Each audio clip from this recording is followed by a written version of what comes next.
Hello everyone. JEE means 26 के इस question में हमें डिफाइनेट इंटीग्रेशन सॉल्व करना है। डिफाइनेट इंटीग्रेशन में अपर लिमिट है 3b minus 6। So to find b we have fx. Let's solve it for first. And since we are given fx is continuous, and then we can write 1 by 3 is equals to, it means left hand limit is equals to right hand limit, and right hand limit is limit x tends to pi by 2 plus b into 1 minus sin x divided by pi minus 2x bracket square.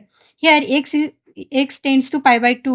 So I will make it s tends to 0. So to make it s tends to 0, put x is equals to pi by 2 plus h.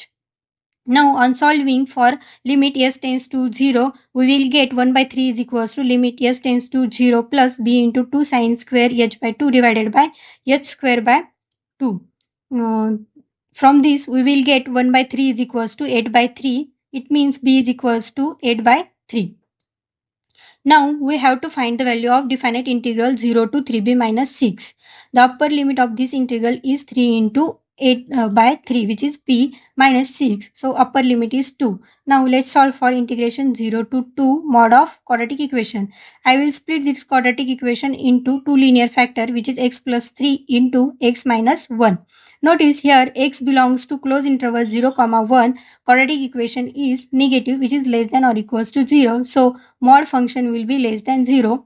It means minus x square minus 2x plus 3. And similarly for closed interval 1, 2, quadratic equation is positive, which is greater than or equals to 0. So, mod of quadratic equation is equals to x square plus 2x minus 3. Let's put this into this integration. It means integration will split into two intervals 0 to 1 and 1 to 2.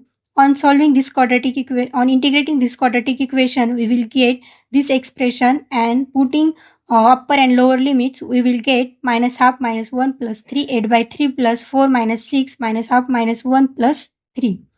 Calculating I is equals to, we will get 2 plus 2, which is equals to 4, and this is our final answer. Thank you.